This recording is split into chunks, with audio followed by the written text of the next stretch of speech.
Hello there, and welcome back to Bloodborne. Today we'll be seeking out secrets in the DLC at the behest of Simon, wearing his clothing no less. Certain church hunters obfuscate their identities and slip into the nooks and crannies of the city. These hunters are keen to early signs of the Scourge, serving as a first line of defense against its outbreak. Or perhaps, when the time is ripe, they find signs of the Scourge where there are none. Just goes to show the corner beggar is not always who he seems, suggesting a potentially sordid past for Simon. We'll also be wielding his weapon. Simon despised firearms, and so the church workshop had this specially fashioned to his liking. But aside from a few close friends, Simon was scoffed at for his choice of arms, for who would dare face the beast with a measly bow? And as we'll see, the people who scoffed at Simon were quite foolish, as this weapon is incredibly good at cheesing a number of enemies. You'll also notice we have this new weapon, the Beast Claw, crafted by chiseling the long bones of an undead dark beast. The bones are still alive, and when unleashed, grant the wielder a spurt of beastly power. As flesh is flayed and blood is sprayed, the beast within awakens, and in time, the wielder of this weapon surges with both strength and feverish reverie. As to why we have that weapon in a cool 1.9 mil echoes, we'll go over that in just a sec. Good hunter, this may sound strange, but have I somehow changed? Moments ago, from some place, perhaps deep within, I sensed a liberation from heavy shackles. Not that I would know. How passing strange. That's some unique dialogue that you get after beating Lady Maria, and if you advance too far in the main story you can't actually access that, which is why we're doing the DLC when we are. Now shut your eyes. So, as for a sudden influx of wealth in the form of bloody echoes, 2 words: Chalice Dungeons. I'm still in the process of editing the footage, but with the help of another goon I went through 3 of the damn things. And let me say, when you get down into the Depth 4 and Depth 5 Chalice Dungeons, you get truly ridiculous amounts of blood echoes. Equivalent to New Game Plus and beyond, in fact. So this episode is somewhat out of chronological order, but it's a lot more interesting than that one wound up being, which is why I decided to go with it first. That and just the pain of editing all the various clips. But I am certainly not complaining. Actually having a decent amount of health and stamina for once is truly a good change. Oh, and the Beast Claw is also from there, from the Ailing Lauren Chalice Dungeon specifically. It's the one unique weapon that you can find in the Chalice Dungeons. But enough about that. For now, we're heading back into the Hunter's Nightmare. With Simon dead, we're the only one left to be seeking secrets. So now we're going back to all the previous areas that we previously explored, and finding items that we passed by because they were in optional side areas. There's quite a bit to go through, which is why this video is as long as a main one. First stop is this darkened house by the River of Blood. This isn't something I purposely skipped over, it's something I completely forgot about when going through the level. Just a little side bit with the old hunter top hat, which I'm not sure if I'll ever actually be wearing in an episode, so let's check it out right now. It's a nifty stovepipe top hat. Fortunately, one of the main reasons we're coming back to this part of the level is also right nearby, the darkened cave that we chose not to fully explore due to the dickish hunter that was at the entrance and who was quite a bit of a pain to deal with. Even with our massively buffed health and stamina, he's still a pretty tough fight. We're going to maximize our light with both the lantern and the hunter torch. So we've already seen his Gatling gun, and that's a major reason of why he's such an annoying fight. But the most difficult part really is not anything to do with him in the first place, it's with the area he's in. The fact that you have to fight him in a darkened cave means that it's absolutely necessary that you have the hunter torch out. The lantern on its own simply doesn't provide enough light to actually see what he's doing and react to him. Originally I was planning on using the Beast Claw in order to cheese this guy. When transformed, it's a dual-wielded weapon similar to the Blade of Mercy. And even more similarly, it's especially effective at stun-locking hunter NPCs while transformed. But that would necessitate forgoing the hunter torch, and making this a literally blind fight, or at least very close to literally.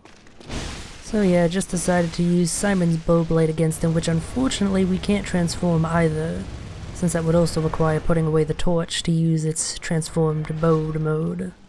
So we don't quite get yet to see what makes Simon's bow blade so unique, so distinct, and just so good. A shame too, since that would also be pretty effective at cheesing this guy. But again, the loss of light would give him a huge advantage since he doesn't actually see, being a computer-controlled enemy after all. So as for dealing with him, you pretty much just want to stay around this pillar of stone here, as it allows you to block his Gatling shots. If you don't have the ability to block them with the environment, it is very easy to get stun-locked even if you dodge repeatedly. You can avoid being stun-locked a bit more easily if you use the Hunter's Bone, but it's difficult keeping that buff up throughout the entire fight. So basically it's just circle around this outcropping to avoid his Gatling gun, and then dash forward occasionally to get off a few hits. Rinse and repeat until he's dead. You can try and go for fancier stuff, but his Gatling gun is a deadly enough punishment that I wouldn't especially advise that. Being safe is the way to go in this fight. And we eventually take him down. And our reward for it is truly a good one we won't be using simply due to a lack of materials to upgrade it. We barely have enough to use most of the weapons we'll be getting. But it is a pretty nifty weapon, especially if you're on a blood-tinged build. And I will be showing off how it works, so not that it works any differently for us than it did for him. So, aside from him, there's nothing but a few beasts in this cave. That said, you don't want to approach too cavalierly here, because there's actually a far more threatening opponent than the male and female beast patients here.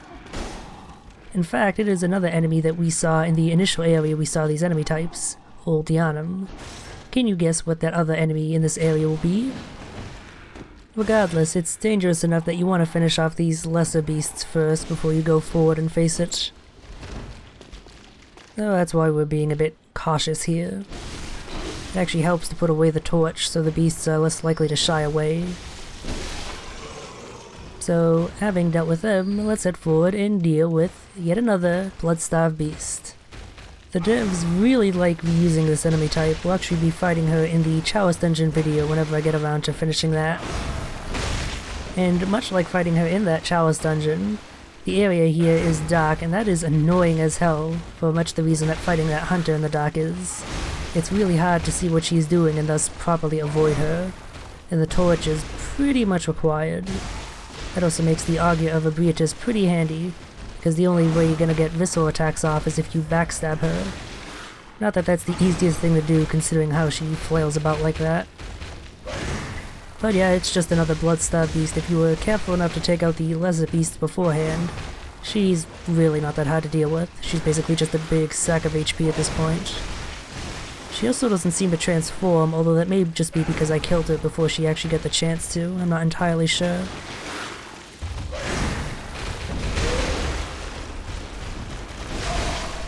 But yeah, she eventually goes down and explodes. It's a pretty satisfying death animation if nothing else. But it is absolutely worth coming into this section of the cave, not just for the scattered upgrade materials that are about, but for the true reward of the amygdalin arm. And yes, that is exactly what you think it is. Again, that is not something I'll actually be showing off just due to a lack of upgrade materials. I had to really be pick and choosy about what DLC weapons I show off unless I really want to grind for literal hours, and I've already ground for hours just to show off the weapons I have, so be thankful for that. But even though I won't be using it much in the future, I will be showing off its basic moveset here because it's pretty damn neat. The main reason I'm not using it is just because it's really not all that effective of a weapon, even if it does have a cool moveset. So yeah, the Gatling gun.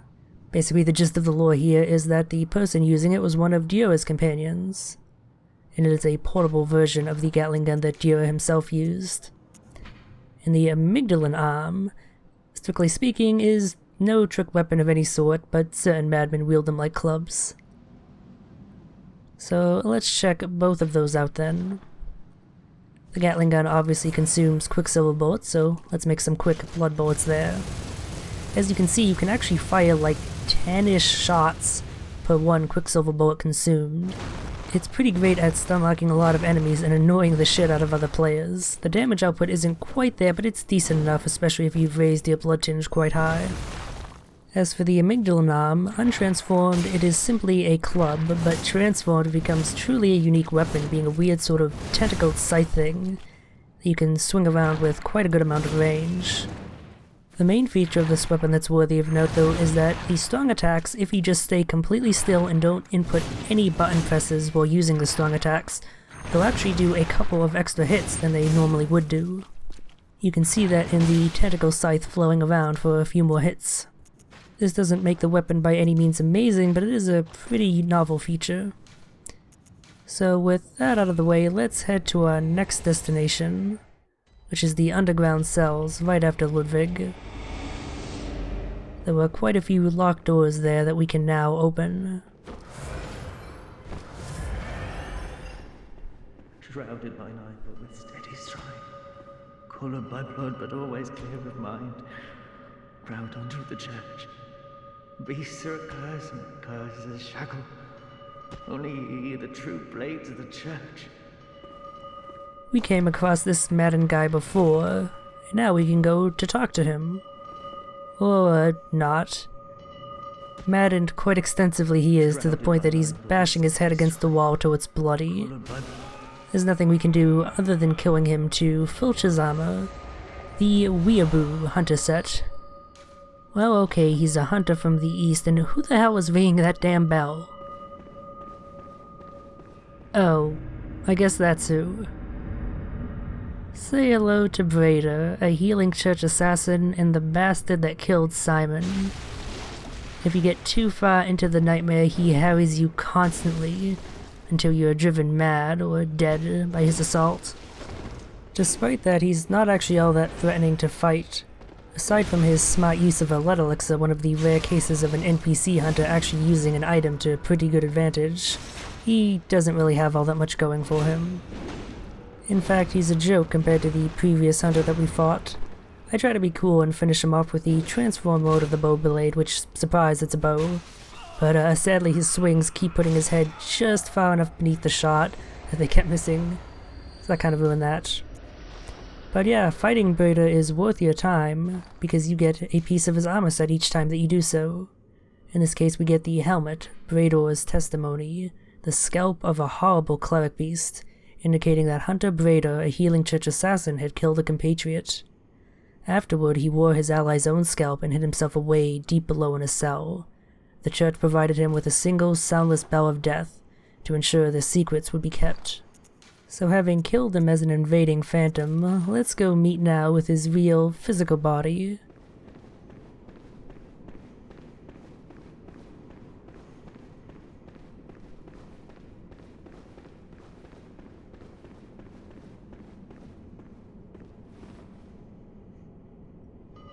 We can now hear his soundless ringing bell of death. Well, well, look who's here. Welcome to my quarters. I've never entertained a guest before. Are you going to kill me? After all you've done, kill me? As if to right your wrongs.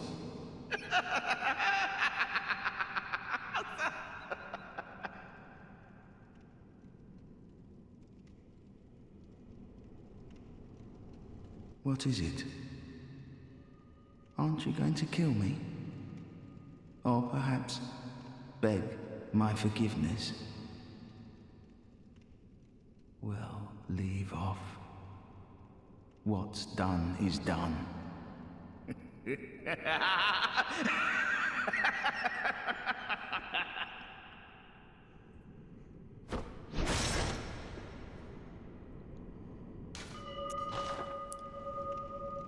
This is for Simon. Nothing changes. Such is the nature of man.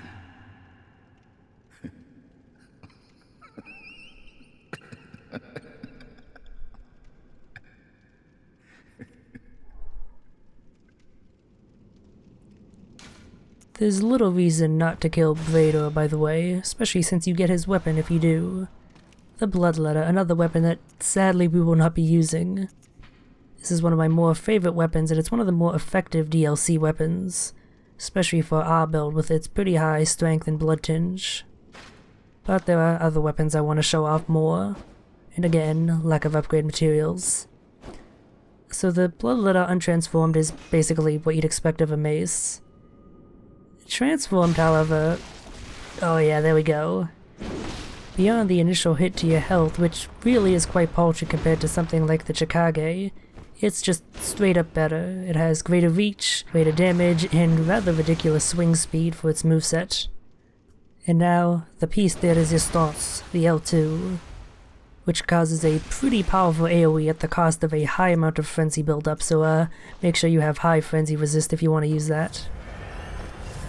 I wish there was an NPC with an outrageously bad French accent in this game. It's like the one thing that it's missing. At any rate, aside from Brador and Yamamura, there are a few more cells here we can unlock. This one here is rather disappointing, just a somewhat high tier frenzied cold blood. But the other cell we have yet to unlock, well, let's just say you want to enter here cautiously. Otherwise, you're gonna get ambushed by this jerk, wielding yet another new weapon that, again, we will not be using. Blame the devs for not having enough blood chunks easily available in the game. This guy is actually a pretty tough fight, much tougher than Breda, although not quite as bad as the Gatling gun guy. But the toughest part about this fight is actually getting him out in the hallway in the first place without getting wrecked. He really likes running into the door repeatedly. I mean, you can't cheese him there, but that's really not all that interesting to watch, so I decided not to do that. There we go, that's how you get him out of there. The weapon that he's using is the church pick, which the description says transforms between a sword and a pick, but really it's a spear and a pick. I really don't know why they call it a sword, it's very much a one-handed spear moveset. Here I actually end up using a Call Beyond, which we can now use thanks to our 40 Arcane. It's not that bad against enemy hunters, but part of the issue is that a lot of the shots end up missing due to these small targets. It's more effective against larger ones. Add in the ridiculous bullet cost, and it's not something I'll actually be using all that much. It's a lot more handy in PvP since it's really hard to dodge. So here I try and take a page out of Brador's book, which I really shouldn't have considering how poorly he fared against us, and use a lead elixir to cheese this dude. Normally this would be a pretty good idea since hunters will continue to just spam attacks, but unfortunately this guy chose to just spam his gun over and over again, which still does a fair amount of damage as does not cause him to recoil like a melee strike would. That said, he really likes sparing rolling attacks, which makes him incredibly easy to stagger compared to most other hunters. And for beating him, we get his weapon, the aforementioned church pick. It's up there with the Beast Hunter Scythe in terms of least flashy DLC weapons, but it's also one of the more functional ones and is just overall a solid weapon choice. Definitely something I'd recommend if you're running a skill build. Especially like that move here where you drag it along the ground, it looks so cool, and it's actually pretty damn potent and pretty effective against other players for that matter. And really, now that I think about it, it's less of a pick and more of a scythe in terms of what its moveset is, all these slashes and whatnot. So really, it should be called like the Church Scythe. It lies on 2 accounts. But yeah, that's it for that. So heading toward our next secret, it's actually pretty close by.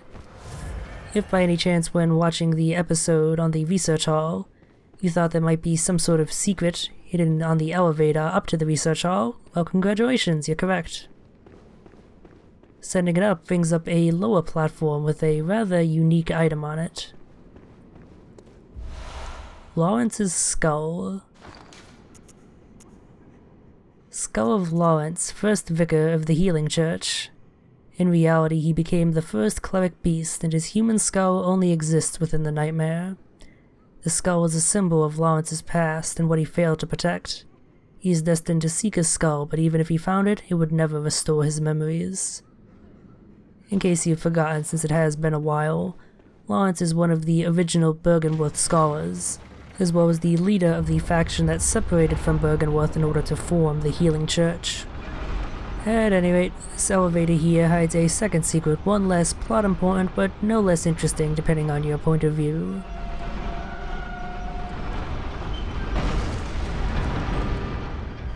We got firepower, baby. This here is a variant of the cannon that we picked up way back in the Forbidden Woods, which I just realized we haven't used that yet either, due to a lack of stats. This one has slightly less stat requirements and is slightly weaker, but consumes 2 less Quicksilver bullets.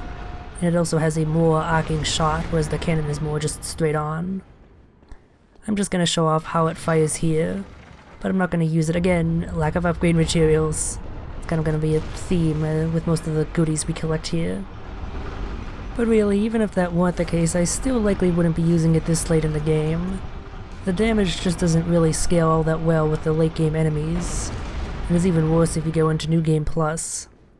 Still useful against bosses with head weak points though. One shot is pretty much guaranteed to score you a free visceral attack and will probably do pretty decent damage as well.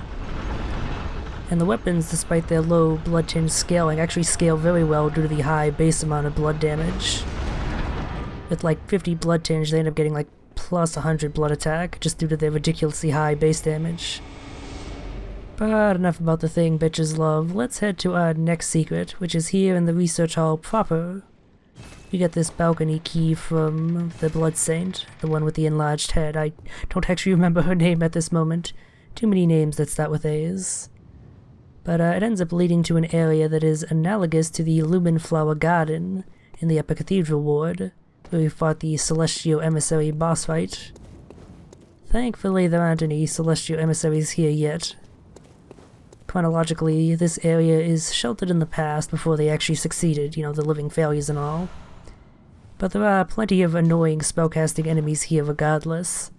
So we're actually going to take advantage of our weapon, the fact that, you know, it's ranged and has transform mode, in order to make things a bit easier. In addition to the regular shot, you can also charge up the heavy attack to do an especially high amount of damage. And it's really good for cheesing enemies like this.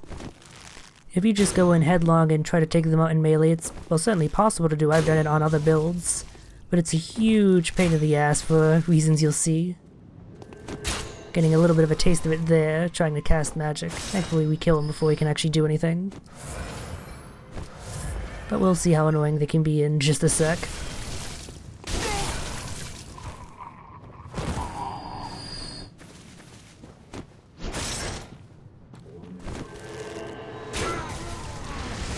There we go. They got 2 types of magic, a regular blast that's easy enough to interrupt and doesn't do all that much damage, and a much more annoying 3-shot that, even if you stun them, will still continue on as planned.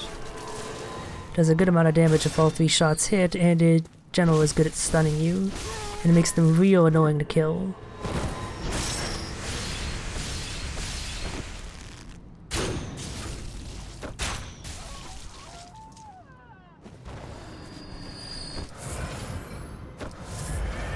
Also here you can see the toll that using a lot of Quicksilver bullet consuming items does.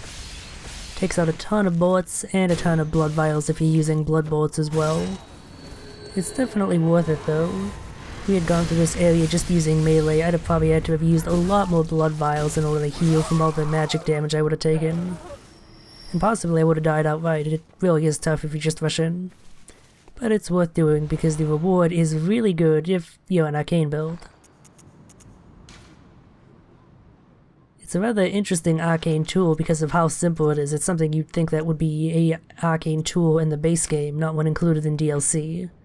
But yeah, the Black Sky Eye, discovered through Bergenworth's contact with the arcane. Deep within the eye lies a vast stretch of dark sky that rumbles with an endless meteor swarm. And by stimulating the eye, we can summon one of those meteors. To make a Dark Souls direct comparison, it's basically the Soul Arrow spell from that game. A simple magical projectile straight ahead, cheap cost and pretty good damage for that cost. Pretty good against other players and just for dealing a bit of damage to enemies at range. Or, you know, just spamming them to death if you have enough Quicksilver bullets. Again, it's weird that this isn't one of the arcane tools in the base game, for how simple it is. And here we have one of the more annoying jumps to get to a treasure chest in the game. Because if you miss it, you have to go all the way back around, which takes like a good 2 to 3 minutes. And the reward isn't even all that good, it's just a pulsing damp blood gem. I forget the exact effect of that. I think it might have something to do with stamina, like maybe increasing your stamina regeneration. but it's such a minor effect that it's really not worth it compared to just putting a blood gem that increases your damage. But anyway, we have more business in the research hall. We're gonna go see how that blood saint is doing, and no, I still haven't remembered her name. It's not Adeline.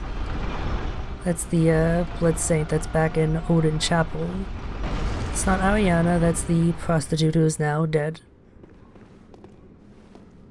Harry? Adele? Oh, wait, no, it is Adeline. Adela is the one back at the chapel. That's right. Normally I'd have edited this commentary to cut that out, but I have to talk about something while going up this elevator ride since I forgot to edit that out of the video. And at this point it'd be too much effort to do that. Yeah, so Adeline.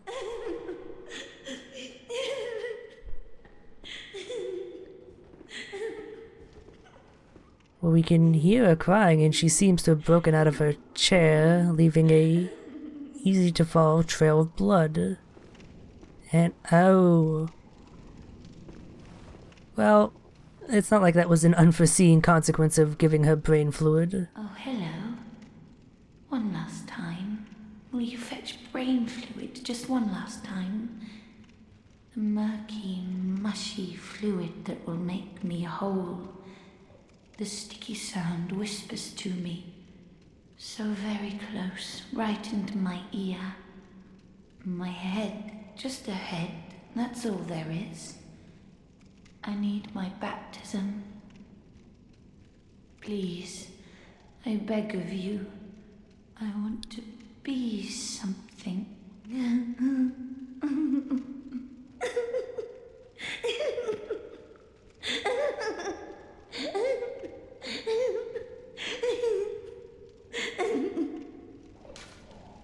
Yeah, I don't think I'm gonna accept blood from you anymore. I don't think that would be a good idea. So this here is a rather nifty out-of-the-box puzzle. We get our last brain fluid from Adeline herself, who we thankfully can kill since she is now functionally immortal. Please, give me brain fluid. The sticky sound whispers I need my baptism. Or perhaps I'm already brimming over.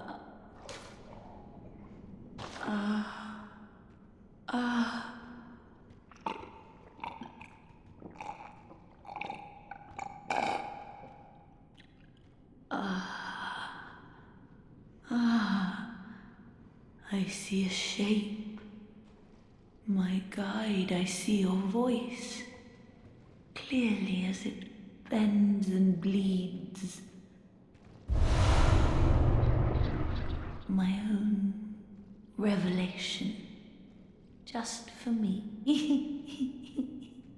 Thank you for everything. Really, I used to be nothing.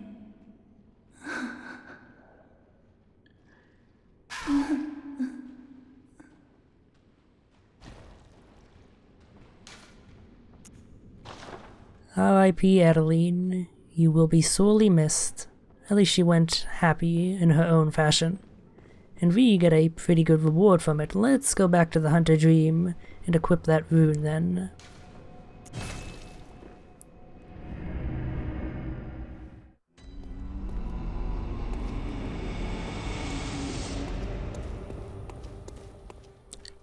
So the rune that we got from Adeline is not a regular rune, it is another oath or covenant rune, although it doesn't function quite like a covenant. Equipping it gives you a small item discovery increase as well as transforming you into a lumen wood that peers toward the sky, feeding phantasms in its luscious bed. Oh, that doesn't sound like a bad thing at all, so let's just slap that right on.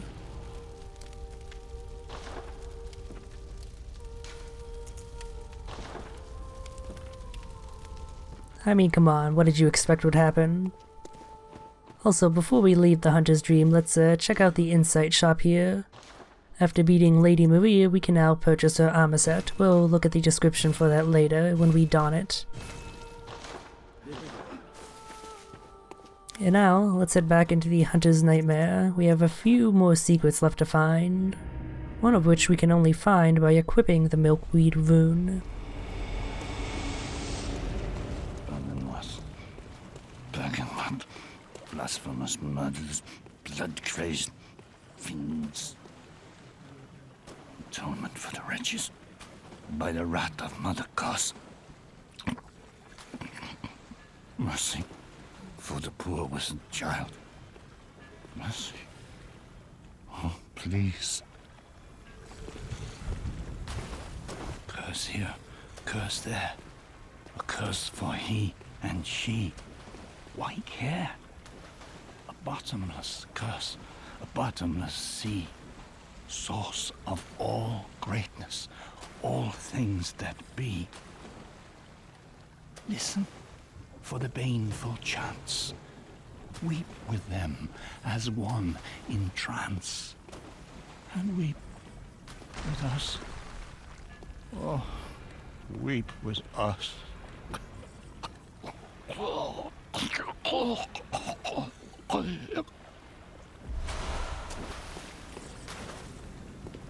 Listen for the baneful chants. A call to the bloodless wherever they be. A call to the bloodless wherever they be. Fix your ears to hear our calls.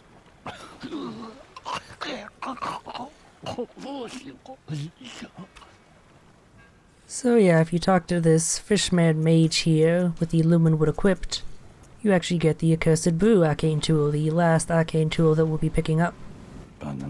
A skull that was forcibly searched for eyes. How pleasant. Might not have been good for the recipient, but it does give us a pretty useful tool. At the cost of 2 Quicksilver bullets, we can lob it at the enemies to deal a pretty good amount of damage. As we'll see, it actually ends up creating a somewhat small AoE that can actually hit multiple enemies if they're very close to each other. It's a bit less efficient in terms of damage than the Black Sky Eye, but it does more immediate damage, so it has its own uses. So we have 2 secrets left to find, one of which is in this fishing hamlet. First though, we gotta clear out all the various fishmen around in order to get to this one secret.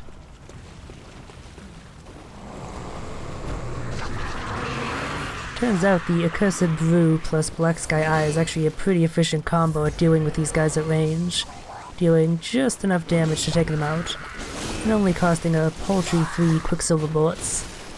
So if you have a hard time fighting them, that's probably more effective than going up and meleeing them, since you probably have to end up using a blood vial.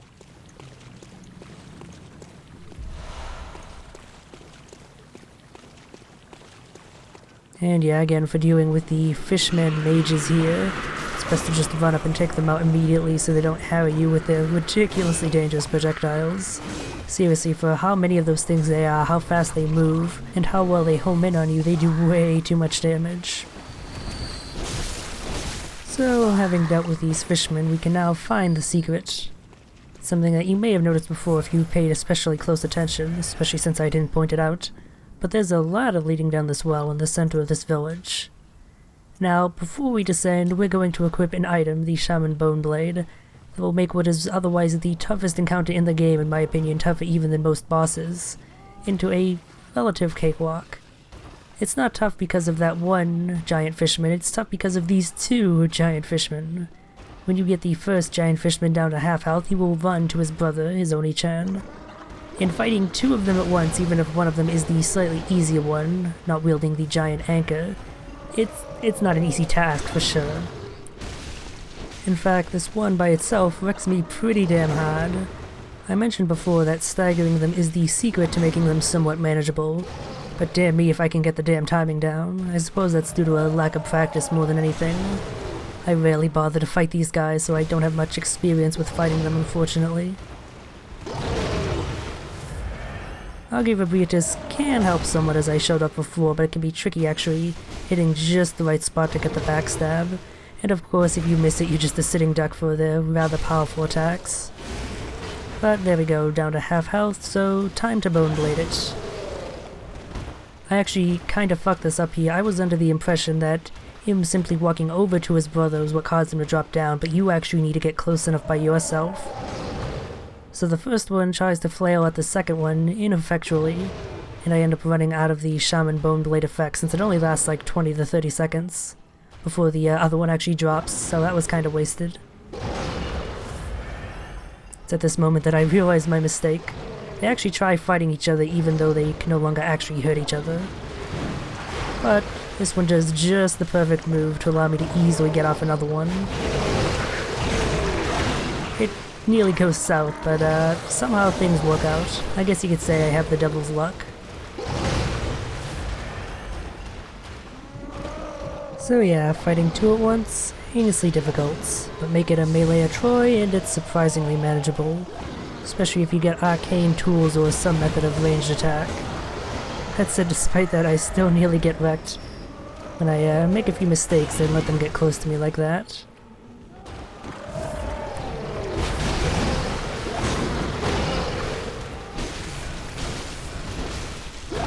Thankfully, it's not actually necessary to kill both of them to get the reward. You only need to kill the second one, who's already dead. So I just decided to jaunt over and pick up that reward, the Rakuya, which is Lady Maria's weapon. We'll be seeing more of that in a future video.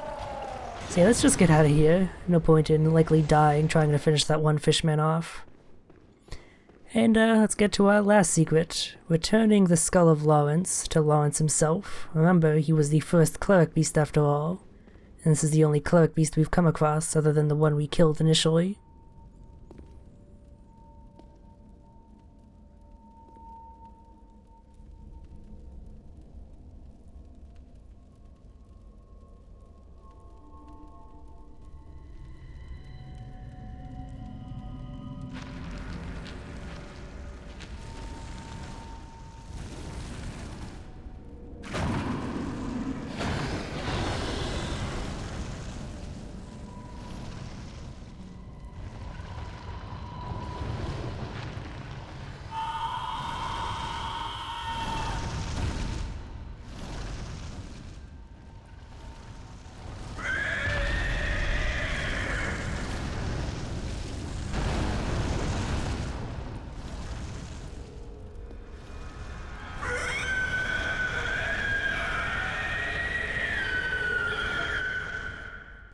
So, say hello to Lawrence, the first Vicar, our bonus boss for this DLC here. He's the only boss that is entirely optional if you just want to beat the DLC, but it's worth fighting him. The reward you get is pretty damn nifty. As far as the actual boss fight itself goes, he's basically just a cleric beast that is on fire. He has all the same moves, maybe a few new ones, although they might just be regular Cleric Beast moves that the initial Cleric Beast didn't get a chance to show off, because I killed him too quick. I'm honestly not sure, but basically the fight largely progresses the same, aside from the added wrinkle of fire AoEs to all of his attacks. That actually makes him surprisingly more difficult than the original Cleric Beast, since even if you dodge through one of his swings, you end up getting hit by the fire AoE that comes afterwards. It'll still end up doing a pretty good amount of damage on its own, as well as stunning you, allowing you to get hit by more of Lawrence's attacks. He also has a mountain of HP, so if you're doing this fight yourself, I highly recommend using either the Saw Spear, Saw Cleaver, or Whirligig Saw, basically anything that has a serrated bonus, just to eke out as much damage as possible. It takes a while to whittle him down. Any decent form of range damage is also welcome, since you can target its head to do a little bit of extra damage, and every now and again stun him to go for a visceral attack as we did earlier in the beginning. In fact, if you have especially high range damage, such as on a Blood Tinge or Arcane build, you might want to go entirely ranged, because then you can just ignore the fire AoEs entirely, since they don't go too far outward from his body. So here I actually finally show off the Beast Claws. I meant to use them earlier on, but I just kind of forgot that I had them equipped. Untransformed, it's basically just a claw that you swing around as a melee weapon. It's nothing too fancy. But transformed, you actually gain a claw in your offhand, an actual proper Beast's Claw. It becomes a much more spammy weapon, much like the Transformed Blade of Mercy, as I mentioned earlier. Also, yeah, at least I get to show off this grab. But yeah, in addition to having a much faster and stun-lock capable moveset, the Transform Beast Claw also constantly gives you the effect of the Beast Blood Pellet. So even though its base attack rating is actually pretty low, you can get it pretty high if you can manage to raise that meter pretty high. So wear armor that gives you a lot of beasthood stat. But yeah, here we come to what makes Lawrence actually somewhat interesting compared to the regular Cleric Beast. When you get him down to below half health, he just kind of loses the lower half of his body. This completely changes up his moveset, and he actually becomes a lot tougher to face down. He becomes overall a lot more aggressive, having very long attack chains, such as this one here, which just goes on for like 10 hits or so. It's best avoided just by circle strafing him. If you just dodge away, he very easily catches up to you. He also gains that lava spitting attack, which in addition to acting as a ranged attack, which means ranged combat is less effective for you, also leaves pools of lava on the floor. So watch out for those, lest you be locked into a corner and being unable to dodge out without getting hit by the lava. Like what almost happened here. You can still target his head, but as far as I'm aware, you can't actually score any visceral attacks off of that. At the very least, I've never been able to do it. But yeah, I don't really have much more in the way of advice other than to just try and bait out his longer attack chains that have a long cooldown after he does them, and then punish him while he's resting. There's really not much more else you can do in this fight. Trying to attack him while he's in the middle of his combos is not advised. You're probably going to lose out if you try that. But yeah, I'll just be shutting up for the rest of the fight then. You can enjoy Lawrence's screams for some oral ambrosia.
And so we bring down Lawrence, the first vicar of the Healing Church, and get the Beast's Embrace rune, which is another non-covenant based oath rune much like the Milkweed rune, although one could say that it is opposite in its effect compared to that rune. You'll see in just a sec, as it's the last thing that we see in this video here. No, we're not about to join a nudist colony, we just need our chest armor off to see the full effect of this rune. After repeated experiments in controlling the scourge of the beast, the gentle embrace rune was discovered. Those who swear this oath take on a ghastly form and enjoy accentuated transformation effects, especially while wielding a beast weapon. And we just so happen to have a beast weapon. Combined, the rune and the beast claw gives you a unique moveset. It is truly something to behold. Down, girl, down.